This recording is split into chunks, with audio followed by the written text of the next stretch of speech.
think I got it fixed.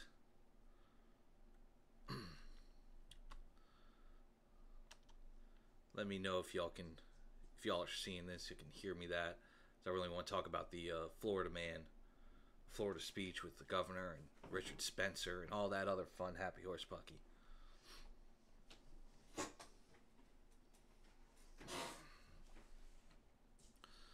Oh, Lord. Hey, Allie. Can you hear me okay? Just want to double check. I just had some shit's fucked yo moment, so want to make sure I'm coming in loud and clear and everyone's got me. And all right. So where was I? Richard Spencer. All right, we're going to start this over from the beginning. So Florida's governor declares a state of emergency ahead of the Richard Spencer speech. So awesome. Thanks, Allie. I appreciate the heads up, man. So Richard Spencer is coming to a speech at the University of Florida, and Governor Rick Scott declared a state of emergency in Alachua County, where University of Florida is located. Live in a country where everyone has the right to voice their opinion. However, we have zero tolerance for violence, and public safety is always our number one priority, Governor Scott said in a statement. Now, the executive order is an additional step to ensure that the University of Florida and the entire community is prepared so everyone can stay safe. Now, I don't know where it cut off or got fucked, but I'm going to repeat what I said. Richard Spencer is a white supremacist. He's a white nationalist. And him being a white supremacist, white nationalist, goes against everything I believe in. Everything. Period, unquote. Everything. However, I am a constitutionalist.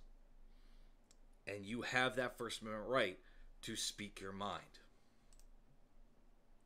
So, with that First Amendment right to free speech and public assembly, I have to support his ability to state his opinion.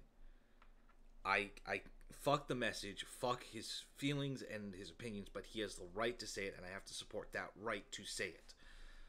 The part that grinds my gears is a court ruling from 1992 called Forsyth County versus Nationalist Movement. What's going on is the university, as well as state and local agencies, are expecting to spend more than $500,000 to provide additional security. So that's university funds, state funds, and local county funds. And this Forsyth County versus Nationalist Movement, that Supreme Court ruling, states, and I quote, "The court clarified that the government cannot assess a security fee on the speaker based upon the cost of controlling the reaction of potential hostile onlookers or protesters. This legal doctrine is known as the heckler's veto." So,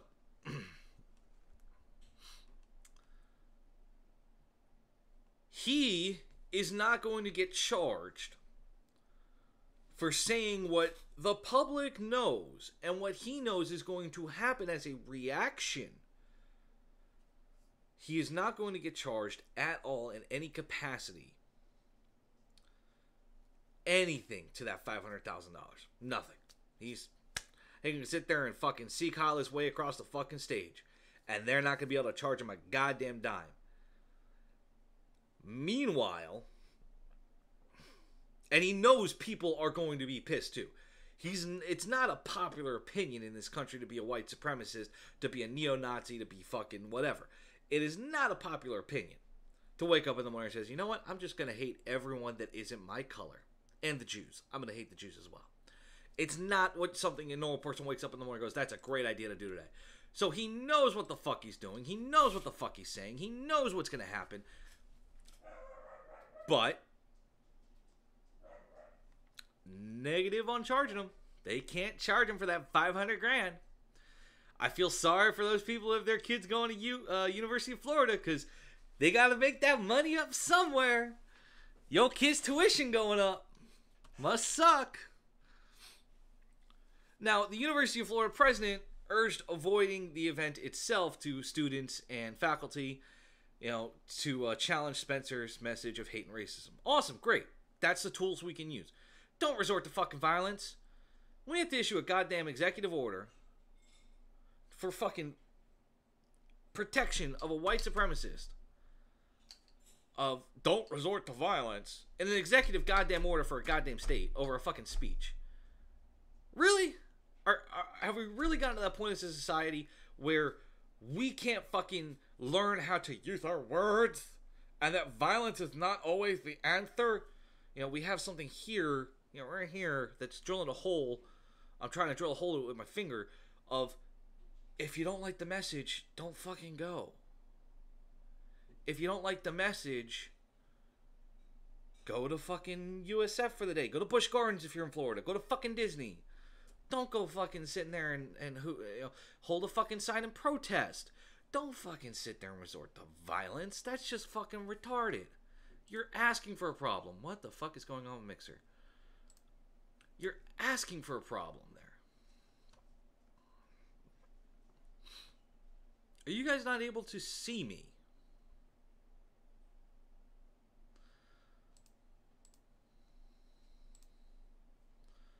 This is open to anyone. Real quick, I'm deviating from the topic. Are you not able to see me? God damn it! I'm gonna watch this while I go keep on diatribbing. But thanks, Robert. I appreciate it. It's not showing up on my screen. Yeah, thanks, D-Max. Because here's the biggest issue. We have to support the right that this person has. We all fought for that right. Those of us who are veterans, who are active duty, we are fighting for that right. He has the right to say it. We don't have to support the message. We don't have to support him. So don't fucking show up. You don't have to resort to throwing fists and throwing fucking signs. Pick up a sign, write on it, fucking, hey, fuck you, fuck Nazism, move on with your life, be done with it. If you really need to get involved like that, do it. But if not, just don't fucking show up. I mean, shit, the best way to know that you don't like my show, stop watching it. Boom. I'll figure out what I need to change. But the best way to show you like a show, like my show or Ice's show or whatever, is watch it. Boom. Oh, look, we went from 300 people to 301 people. We're going up. Whatever. I'm just saying random arbitrary numbers. That's what happens. If you're going to counter-protest, if you're going to protest it, not a counter-protest, but if you're going to protest this, do it in a smart, controlled, organized manner. Don't do it to a point where you're all going to fucking lose your goddamn minds and start bashing people over the head that have a different opinion with you, even though it's a fucking bad opinion. Have a different opinion with you. Don't start bashing them over the head with your fucking signs or throwing fucking homemade tear gas or whatever. We don't need any more of that fucking stupidity. God, I can only fucking imagine what would happen if there was something that riled the entire veteran community, riled us up enough to where, it just, all of us, what the fuck did you just say? And we just zero in on that target of, excuse me? I can see the memes, I can see the fucking, just everything. Which, speaking of memes, and a community that we zeroed in on real fucking quick, oh my god, what the fuck happened over the weekend with JROTC? Holy fucking shit. So, I don't know what happened. I don't know if it was on one of the underground veteran pages or if it was on fucking just 4chan or whatever. But, do it like Joey Gibson. I don't know who Joey Gibson is, D-Max. Something happened on the internet over the weekend. It was like Thursday or Friday it started. And like out of nowhere, like JROTC kids started, well, we do this and you should respect me because I mean oh wait, hold on. Actually, let me actually get this going. Yep, these are my actual good glasses too. Yeah, well, you need to fucking respect me because I'm in JROTC and I have 26 merit badges and well, it's one of those things and oh my god, it's fucking jackassery of the JROTC kids, which then led to the memes being made of just the insanity. Just We Are the Mighty had like the 20 best fucking memes I saw. What the hell? I got nothing against JROTC kids. I was in JROTC myself, but Jesus fucking Christ, you're not the line of defense for your fucking high school buddies. Grow the fuck up. I mean, there were some things that were said that were just absolutely fucking both sides of the aisle, absolutely horrible. I'm pulling it up right now. JROTC.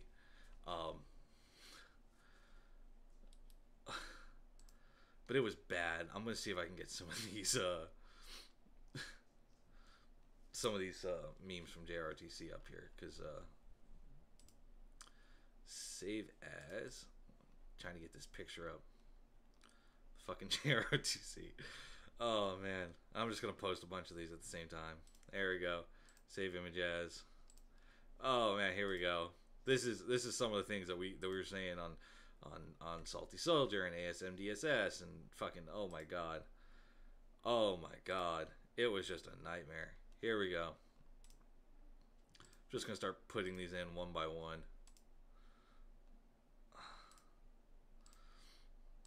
Gotta get these all in real quick, because these are just fucking great. Yeah, I want to remove that. Okay, bada bing. So let's get this fucking JROTC stuff added. Yeah, it's a black screen. Just give me 1 second. I'm just getting these pictures up real quick.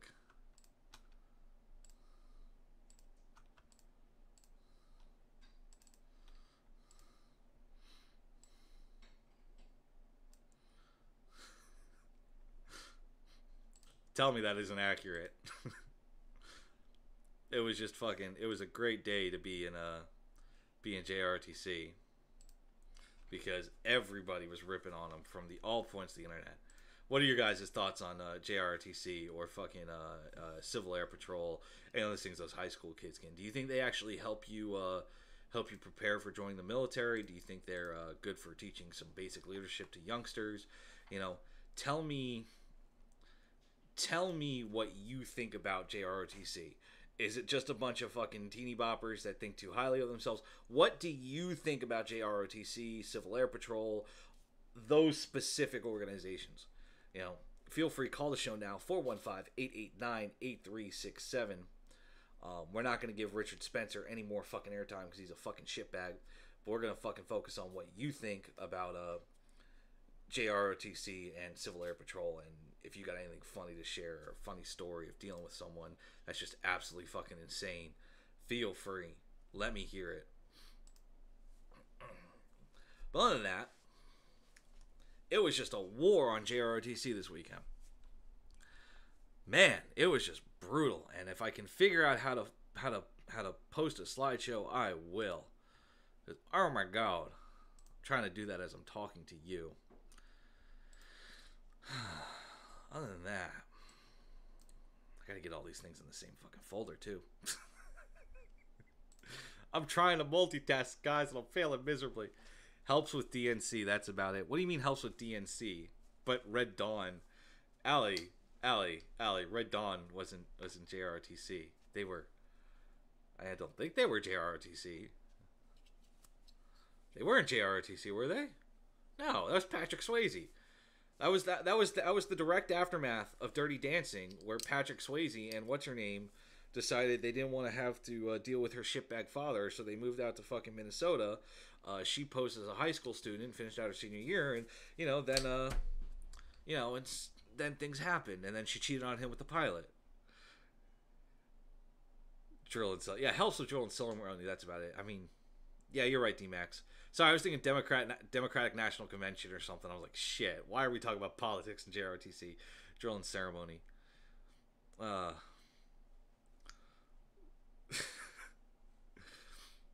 Oh man, that's my tinfoil hat theory about Red Dawn. It's a direct sequel to Dirty Dancing, and she cheats on Patrick Swayze with the pilot. Fucking pilots.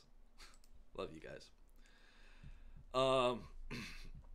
So JROTC blew up this weekend. Fucking Florida's about to blow up this upcoming weekend. Let's see who else. Oh, the president blew up, and not literally, figuratively. Trump invokes the death of his chief of staff, John Kelly's son, in furor over calls to fallen soldiers.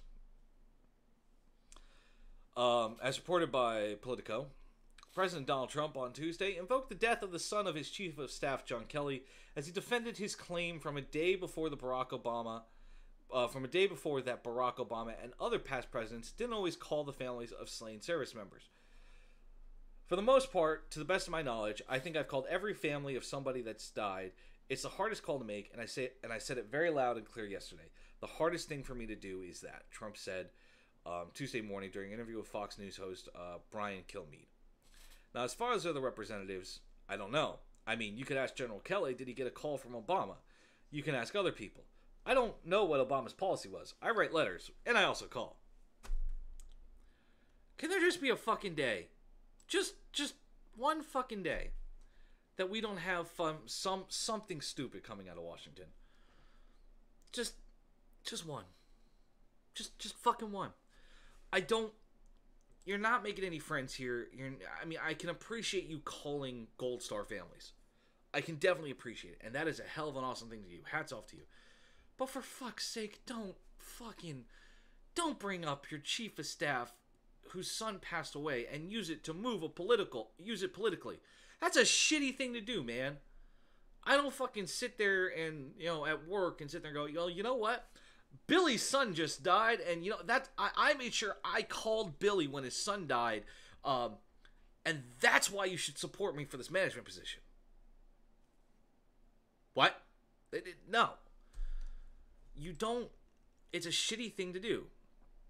I don't think McClintock's wife got a call. I don't know. God, that's my fucking catchphrase for today. I don't know. But it's a shitty... What I do know is that it's a shitty fucking thing to do to utilize someone who's your chief of fucking staff. He is the gateway to the president. And you're using him to further your political motives. That's a fucking shitty thing to do. Especially something that's so sensitive like that. Not everything needs to be politicized, jackass. And yes, I just called the president a jackass. I'm sorry. Call it like it is. I'm not on the fucking Trump train or any bullshit. I'm fucking on my America train. Now, furthermore, President Obama did, however, host a breakfast in 2011 for Gold Star families, and General Kelly and his wife attended and sat at the table of First Lady Michelle Obama, a source familiar with the event said. President Obama engaged families of the fallen and wounded warriors throughout his presidency through calls, letters, visits to Arlington, visits to Walter Reed, visits to Dover, and regular meetings with Gold Star families. Oh God, pardon me, the coffee. And regular meetings with Gold Star families at the White House and across the country, a former White House official said. I'm gonna say that this is not something you want to be making into a political thing. Gold Star families and those that have passed don't need to be politicized. And I think it's safe to say, and this is my personal opinion, I think it's safe to say that they don't want to be politicized. This is not something you want to be constantly reminded of. I would not want to be constantly reminded of about my son or daughter that passed in the line of service. I'm already going to have enough stuff and enough emotion, enough feeling. I don't need the fucking president bringing up my shit, especially, oh, by the way, I'm your chief of staff who's helping with policy and sending other sons and daughters and fathers and mothers, cousins, uncles, aunts, etc. to their possible demise. It's one of those things where you don't need to make this into a political statement. God damn it. That's probably the most I can fucking say about it. If you want to be a shitbag about it and make it into a political thing, you can. But what's happening is more and more people, such as Obama's former aides, chaffed at President Trump's comments. Ben Rhodes, Obama's deputy national security advisor, called the president's claim an outrageous and disrespectful lie, even by Trump standards.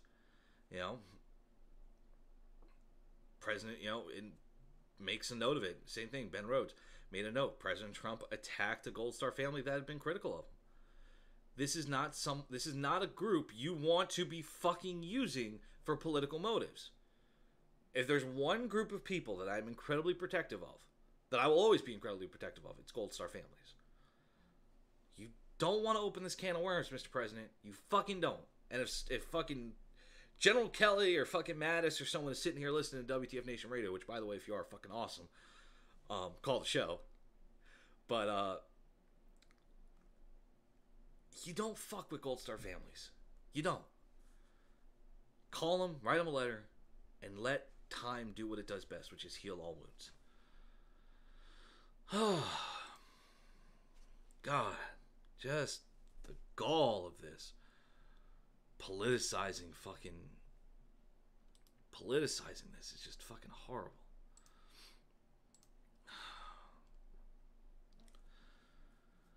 Ay. Fucking the U.S. is just dicked up. You know, we fucking talked about the world before, and the Middle East and all that jazz, and now it's like the U.S. is like, oh hey, fucking I'm an idiot. We're fucking idiots here in fucking D.C. Aaron Goddard's mom, personal friend of mine, his mother was at a Trump thing, and I don't see it being political. Why don't you see it being political, D-Max? I'm curious. Feel free, call in or fucking type it out. Whatever floats your boat, whatever makes it easiest for you. But why do you not see this as a political thing? As it's a direct call out to a previous president. And what it is it's a direct call out saying, oh, look at me, I'm better than President so-and-so. That's what it is at the heart of it. At the heart of it, you have President Trump saying, oh, look at me, I'm President Trump. I call these families. President Obama, to the best of my knowledge, doesn't call these families. He's a shitbag. That's what it is at the heart of it, D-Max. Speak of the devil and you shall appear. What up, D-Max? You're live on the air at WTF Nation Radio. What's up? Like, when Trump was doing his rallies, okay, I was literally a block in Baghdad. I got blown up when Gautier got blown up. And it was a catastrophic kill on his vehicle. And I don't see that being political just because she's supporting a politician or somebody. She had questions for him. But it's not the private citizen supporting. It's the political statement of, did President Obama call General Kelly? You know, when you start, that's two things. A, that's a shitty fucking thing to do to your chief of staff. Put him on the spot like that and bring back up any of those painful memories or whatever else is associated with it. But even then, it's an immediate, like I just said, it's an immediate, look at me, I call everybody, I'm better than President so-and-so. It's an immediate trying to make it to where your ratings go up, your approval goes up, look at what I did. You know, trying to get mommy and daddy to pat you on the head and give you a lollipop for a good thing you did. Yeah, this is the United States. We don't. So then it may have misunderstood what you're questioning. Because Gold Star moms, I don't see them, or Gold Star wives, whatever.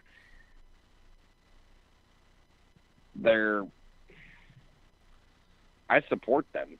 Yeah, 100%. That's what I'm saying too. The issue here is not if we support or don't support the Gold Star families. The issue here is that you have a president, President Trump, actively politicizing Gold Star families, especially his chief of staff, who, right then and there, it's a horrible situation. He lost his son, and it's one of those things, if you don't bring up and I'm pulling up because I just closed the article, and now I have to pull it back up, so you have to give me 1 second. But history. There we go. Got it. It's the immediate. Just saying, what if he agreed to it? Doesn't matter if he agreed to it. It's the statement that was made. Now, Here's the statement. Now, as far as other representatives, I don't know. I mean, you could ask General Kelly, did he get a call from Obama? You could ask other people. I don't know what Obama's policy was. I write letters, and I also call. That's what a person would say of, hey, look at me. I can sing, dance, and I can act. I should get a lollipop. It's mommy, daddy, I did a good thing. Can I get that lollipop? Can I get that reward? He's looking for approval. He's looking for to shift blame of, hey, go fuck yourself. President Obama doesn't do this. General Kelly, did you get a call? And now it puts General Kelly on the spot. And we don't know if General Kelly approved that or not, like you said. You know, hey, yeah, go right ahead, use my name in the statement. But based off of the history of President Trump's statements, they're usually hipfire. They're not always well thought out and planned. A lot of them are hipfire. Yeah, like truth bombs. Truth bombs, yes, but truth bombs are not always the best kind of bomb you want to put on the people. No. Tweet bombs. Tweet bombs. Yeah. But a tweet bomb is not a tweet bomb is just as unacceptable. You're the president. You're in an office of power and authority and influence. You gotta have something, and I'm all for the tweet. I'm all for you calling out as it is. You know, with if you're gonna call out the Vegas shooter being a fucking madman and that bump stocks are fucking retarded, go right ahead. If you're gonna, you know, whatever floats the boat, whatever is the common sense thing of that's fucking retarded, or that's great, or kudos to this Boy Scout troop for building a bridge, whatever, that makes sense. But putting out something like this, which is said, who is it said to? Yeah, Brian Kilmeade on Fox News. It was an interview on Fox News radio. Brian Kilmeade. Not as far as other representatives, I don't know. That wasn't prepared. That was a hipfire. You could ask General Kelly, did he get a call from Obama? And this is something President Trump's known for. Bam. Come out with something out of left field, shift the blame, shift the spotlight. I'm thrilled that he calls. I'm glad that he does that. I'm glad he reaches out. That's fucking amazing. I'm glad he writes letters. But you don't need to be fucking shifting this spotlight on something that's so potentially hot onto your chief of staff or onto a previous president. Their actions have already been scrutinized enough, and they will be for years to come. Yours are now under the microscope, and that's the habit that President Trump is forming. He'll politicize something and shift blame and state how he's doing it better. But I'm not seeing any proof of him doing it better. You understand what I'm saying, D-Max? Yeah. I also see that maybe the nation is actually coming together instead of always trying to conflict each other. The nation isn't going to... Let's be honest here. Let's have a realistic moment. We're not going to come together unless we have two things happen. The first thing is we actually realize we all want the same thing, which is to fucking make money, get a nice house, get a nice car. You know, once everyone realizes they're okay, we're all in it for the same thing. We want to live happy, life, liberty, and pursuit of happiness. And the second is we have to actually learn how to fucking talk again. You know what I mean, D-Max? Everyone's so eager to yell. No one's willing to talk. That's where you have to break down that discommunication. And that's what's being attempted to be done. I just got done talking to Nate Boyer. He wants Kaepernick and Trump to work together. Kaepernick and Trump? Colin Kaepernick? Yes. Huh. He said the only way to pull apart the decisiveness is for them to talk. And I agree. Did you read his open letter? Whose open letter? Colin Kaepernick? Nate Boyer. Nate Boyer. Let me look that up. That sounds something very interesting. Former Special Forces. Um, I'm looking him up right now. used to be a Seattle Seahawks player. Yep, I have it right here. Yeah. His open letter, specifically, he's attempting. He knows it's a long shot, but he sees that as the only option. Hey, D-Max, I'm actually going to read this open letter out live on the air. And I'm going to link it in the chat for everyone so they can read along. But I'm going to read this out live on the air. Because this is actually... All right, I'm going to mute. Yep. But here we go, guys. This is the open letter from Nate Boyer. And as I'm cursory reading it right now, it's incredible. I'm going to read it real quick to you guys. It should take me about 2 minutes. I don't care if we go over on time today. I don't give a shit. Dear every single American, including President Trump, Colin Kaepernick, and my brothers in arms overseas who are wondering what in the hell is going on back there. I'm sitting in the same chair in the same apartment that I sat in almost a year ago when I wrote an open letter to Colin Kaepernick. I was hurt when I saw him sitting on the bench during the national anthem, but I'm much more hurt now. Not by him, not by where we're at now with the protests, but by us. Simply put, it seems like we just hate each other. This is far more painful to me than any protest or demonstration or rally or tweet.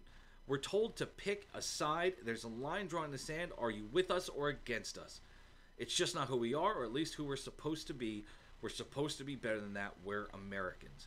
This doesn't even seem to be about right or wrong, but more about right or left. He's 100% correct. Right then and there, he's 100% correct. Seriously, if you're listening live on the Facebook chat, definitely check this. I just posted it. I'm gonna pin it, and I want you guys to read this open letter because he's 100% correct. It doesn't seem to be about right or wrong, but more about right or left. D-Max, you can hop back on, man. You're good. All right. I didn't know how much you were gonna. Yeah. This is. It sits there and says the national divide isn't really about the anthem or the flag or kneeling or sitting or fists in the air. It's not about President Donald Trump. It's not about Colin Kaepernick, military, police brutality. And he's right. It feels like it's about winning. I have to agree with that, D-Max. It feels like it's about winning. I agree with him, too. And the harsh reality is we're not going to win. No one's going to win this if we stay this divided. Well, nobody wants to win. How do I explain this? What's up, D-Max? Like, what I told him is the way in his open letter, the way he said it, I said, I think a lot of us feel that way. We just can't express it the way we want to without jumping to conclusions. And we all want to jump to fuck someone. But in reality, we would rather work with the individuals instead. That is completely true. I'd rather take the time to sit down and talk it out with BLM or Antifa or something and come to a general consensus, because that's what this country is we're not 100% Republican. We're not 100% fucking Democrat. We're a fucking sea of purple. And you didn't know who Joey Gibson was. Yeah, I don't know who Joey Gibson is. I'm sorry, I do not. Not off the top of my head. That's fine. You're also new. He was a guest prior. He does rallies. Patriot Prayer? Yes. That's Joey Gibson. Well, Joey Gibson was just on the news fairly recently. Oh, he's always on the news. Not in a good light. He's being portrayed as a right-wing rally. I'm not saying that he is, but I'm just saying.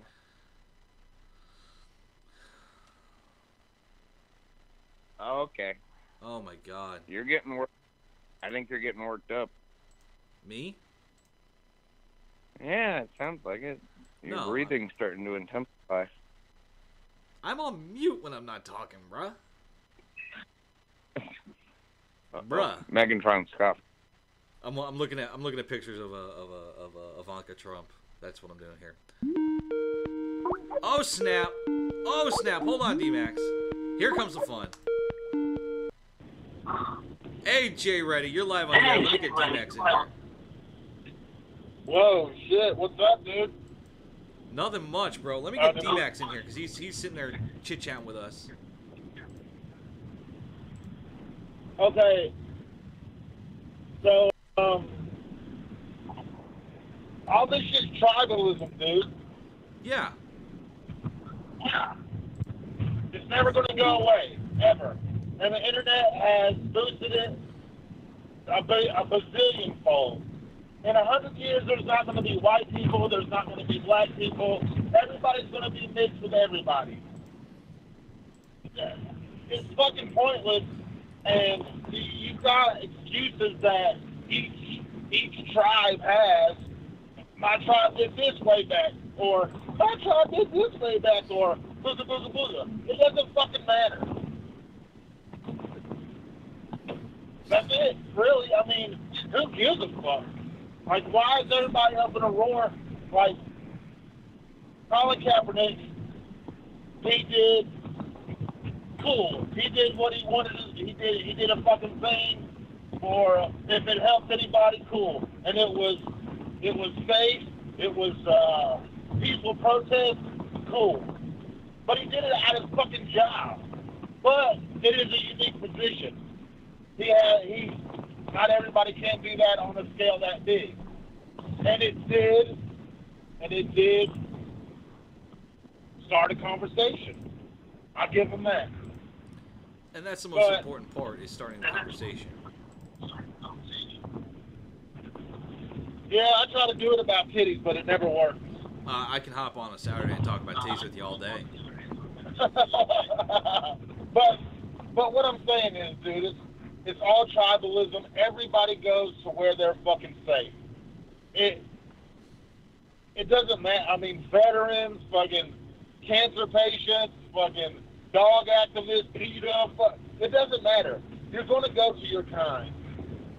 If it boils down to the base of race, then that's what people are going to fucking do. It's where they feel safe and where they want whatever. But unfortunately, that if you notice that the United States, we have this, oh God, I hate to say, we have this habit of repeating ourselves, and we're back at a point where we're as divided as we are, and it's about every 50, 60 years that we're doing this, and every 50, 60 years, what's going on is that we're having a repetition of division and misunity and dishonesty, and everyone's out for themselves. And then, of course, we end up having something happen. Like my generation, we had 9/11. Previous, we had World War II. I'm talking in this 50, 60 year time frame. You know, World War II, then World War One, then you had Western expansionism, Civil War. Every 50 years, there's really something that's spurning a major cultural change in the United States. And right now, that major cultural change is the immediateness of technology and information. We catapulted in 50 years from how fast we get our information to the same day, to the same week sometimes, to the same day, to the same 12-hour period, to the same hour period, to the same minute. There are things, it's a massive overhaul. I mean, when you can share, when I can share fucking my future ex-wife's titties with you, and you receive them within, 30 seconds, Jay Reddy, it's insane. It's pretty awesome. Like, with technology. But I think honestly, it's all media portrayal. I don't see it on the ground level. I've never had to experience any of this shit ever. ever. I don't think a majority of people do. I think it's just what they see on their personal fucking computer in their hand. And you're completely right. But that's you're where... not gonna go up to a motherfucker and say you drop an N-bomb on somebody. Nobody's gonna randomly come up to you and say honky. It just doesn't happen anymore. I think it's in your little fucking media bubble in your hand. I really don't. I don't see it anywhere except there. I mean, we are nowhere even fucking close. Our kid generation it's going to be almost non-existent, man. You're going to have tribalism still, because that's in our biology, but it's not going to be through race. I don't fucking know, man. But like, you look at statistics and shit like that, with police brutality or killing. It's black and fucking white, man, and people are just trying to make excuses. Yeah, no, I completely understand. Jay Reddy, you're completely right. But right now, I gotta start setting up for house cleaning. So I'm gonna. All right, man. I'll see you later. All right, Peace Jay out. I love you. Hit me up in the office, brother. Peace out, man. I'll talk to you later. Word. Man, I love Jay Reddy just as much as I love you, D-Max. I also like speaking English. God, I'm just having one of those days, D-Max. You still there, brother? D-Max? It says you're here. Да. Oh, okay. There you are. Немного. Huh? Немного. Okay, D-Max. Well, I will talk to you later, brother, because I'm not understanding whatever you're saying. I'm screwing with you. Oh, you're fucking with me. Russian. Screwing with you. Go fuck yourself, Tavanic.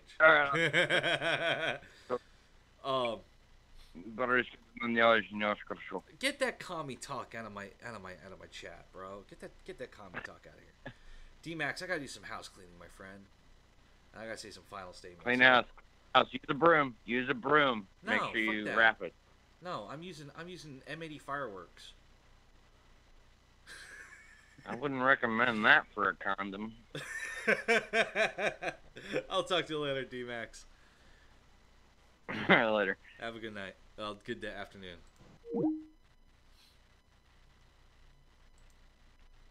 All right, guys. Listen up. Jay Reddy brought up a good point. It's tribalism. You know, we are as divisive. And D-Max, thank you for sharing that story with me. We are as divisive as a country as I've ever seen it. You know, I grew up in New York. I moved to the South. Army brought me halfway across the country again, and now I'm here in Nashville. And Jay Reddy's right. I don't see that shit at the local level. I don't fucking see that bullshit that the media is always showing. It's this fucking thing that I see it on. And that's my problem. That's my issue. We've come to rely on what is a tool and made it an everyday part of our lives that is inescapable, and we need to have it. And we don't know how to live without it now. So that being said, listeners, I propose to you a question, and I want you to come back on Thursday for the next show, and I want you to think about this over the next day, and come back to me on Thursday and call me. I'm going to dedicate an entire half hour to your calls just on this question. How would you solve division in the United States? How would you help heal and repair and bring us together? That is the most important thing. We are not white, black, Asian, fucking Jew, Muslim, whatever. We are Americans. All of us. It does not fucking matter. We are Americans. So I ask you that question. You, right there. Yeah, you, listening. Hey. How would you solve the issue with division we have in this country? Feel free. I will have in the first hour, I will dedicate an entire half hour slot to that question for you guys to call and answer. All right? No questions asked. 30 minutes. If the first caller takes up all 30 minutes, whatever. But I want to hear your answer to that question. We are one of the greatest fucking demographics in the fucking country, in the world. Veterans, active duty service members. Surely we can find a fucking solution to this problem. Now, with that being said, I need to do some house cleaning. Oh boy, here we go. Alright, guys. You know the deal. We have a show every day of the week. Later, we're going to start with today. Later tonight, we got ourselves Tied Up Tuesdays at 8 p.m. It's going to be with Minx and Grey Cloud. Going to have a lot of fun. Going to relax. Going to enjoy ourselves. They got a great guest tonight. They got Jonathan Jackson from Military Working Dog Team Support Association. Say that 5 times fast. And they'll be on to explain what exactly a dog handler does.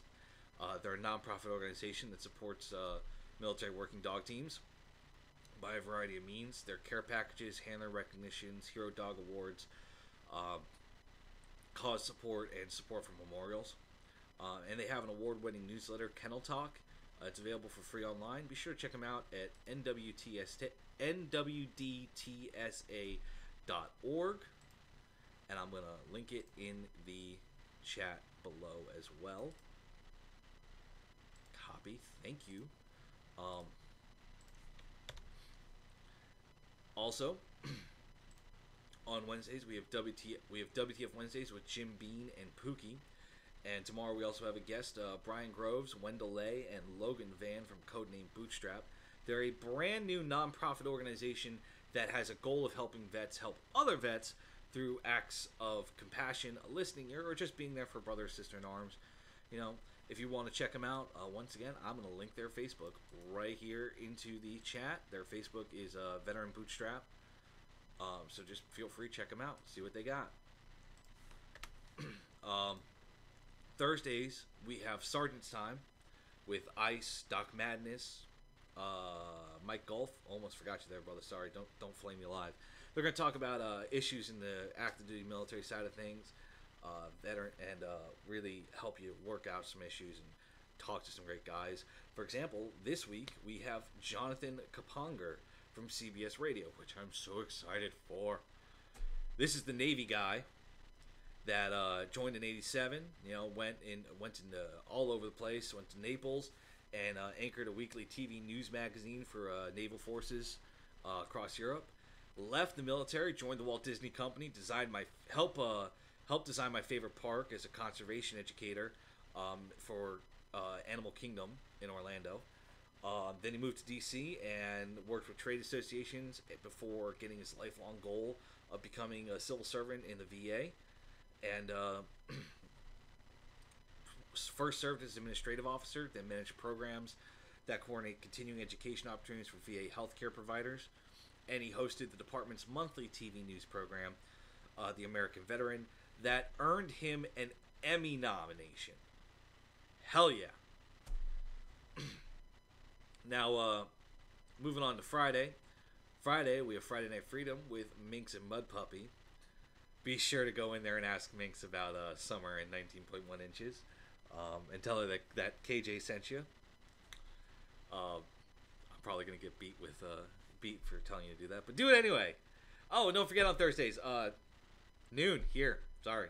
Noon here. At noon, we have Jose's Taco Truck. I almost forgot that. My bad. Check us out every Tuesday and Thursday at noon. Saturday, we have Saturday Night Savagery with Greg Stevens from Research and Investigations of the Paranormal. Greg Stevens is a retired first sergeant. October 28th, by the way. This is October 28th. Retired first sergeant who started investigating paranormal events in the state of Texas. He'll be on to talk about his organization, his team, what they do, and the things they experience. They use scientific methods to get a better understanding of the unexplained events. R.I.P. Oh my God. I didn't even realize that. Research and Investigation of the Paranormal. R.I.P. Provides their investigations at no cost to the client. They also promote public awareness and preservation of historical sites and work with the public to educate how paranormal investigations are conducted. Check them out at texasrip.org on Facebook. Also, make sure you take some time, check out our sponsors, Project Overwatch. Still working on Paw Patrol. Paw Patrol is still an awesome thing that I encourage. Go check it out, see how you can support it. Getting that camera on the back of the canine, situational awareness, be able to call the dog out, send it in, make those tactical decisions. That is a hell of a important thing to have, especially in a canine unit where you have your handler, your dog. They have to have cohesion, and the minute that dog disappears around that corner, immediately that cohesion starts breaking apart. But putting these cameras on the canines keeps that situational awareness, keeps that unit cohesion that they need so desperately. And then finally, my dream vacation is War Horses for Veterans, which is awesome. 3-day horses networking experience. Get the opportunity to bond with the horses as well as each other. I know a bunch of us went out there, got to ride, have some fun. Man, I'm so jealous of you guys. I want to go out there so bad, but time will not permit. And if you guys want to go out there, feel free. Check it out. Go to warhorsesforveterans.com so that you can apply to go out there, and they'll start the process. Some good Midwest food, some good beer, some good fucking learn how to ride a horse, share the no shit there I was stories. Just don't bring up the Porter John one. You know, we've all had a similar one. And other than that, if you got any questions, comments, concerns, please feel free. Always message the page. And other than that, I will see you guys Thursday. Remember that question: how are you going to solve the division in the United States? I'll hear from you back on Thursday here at Jose's Taco Truck. Y'all have a great fucking night. God bless.